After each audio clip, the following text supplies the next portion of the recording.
যোৰহাটৰ ঐতিহাসিক গৰখীয়া দলত মহাশিৱৰাত্ৰিৰ আয়োজন।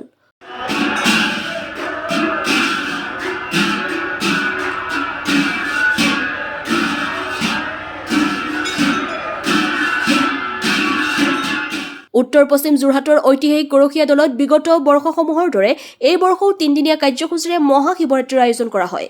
প্ৰথম দিনা বিভিন্ন বিদ্যালয়ৰ ছাত্ৰ-ছাত্ৰীসকলৰ মাজত বিভিন্ন প্ৰতিযোগিতা, বাল্যভোজন আদিৰ আয়োজন কৰা হয়। আজি দ্বিতীয় দিনাও ভিন্ন প্ৰান্তৰ পৰা অগণন ভক্তৰ সমাগম হয়। পুৱাৰ পৰাই ভক্তসকলে দেৱাদিদেৱ মহাদেৱৰ আশীষ নিৰ্মালি ল'বলৈ মন্দিৰৰ ভিতৰত ভিৰ কৰা পৰিলক্ষিত হোৱাৰ লগতে মন্দিৰৰ ভিতৰত এক প্ৰকাৰৰ বিৰতি বাট নোপোৱা অৱস্থাৰ সৃষ্টি হয়।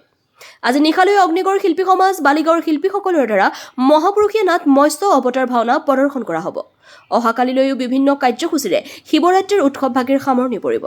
উল্লেখযোগ্য যে প্ৰতি বছৰে এইদৰে শিৱৰাত্ৰিৰ দিনা লক্ষ লক্ষ ভক্তৰ সমাহাৰ ঘটে ঐতিহাসিক গৰখীয়া দলত। যোৰহাটৰ পৰা ধ্ৰুৱজ্যোতি পাচনিৰ প্ৰতিবেদন, AIN লাইভ।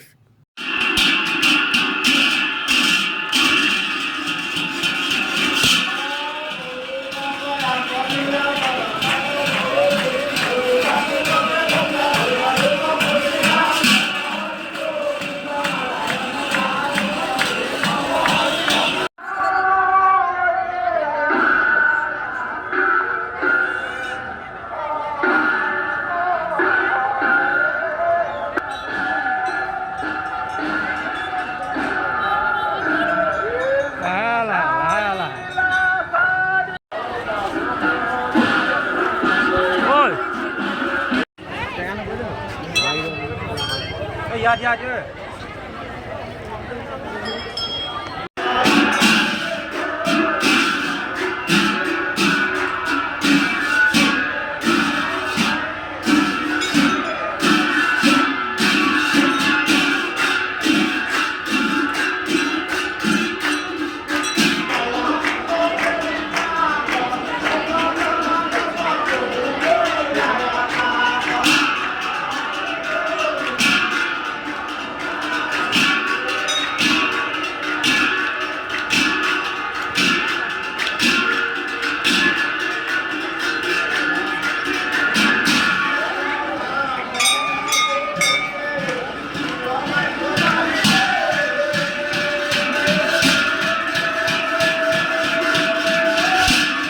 যিকোনো খবৰ আৰু বিজ্ঞাপনৰ বাবে যোগাযোগ কৰক 7896121996 লগতে 7002537271।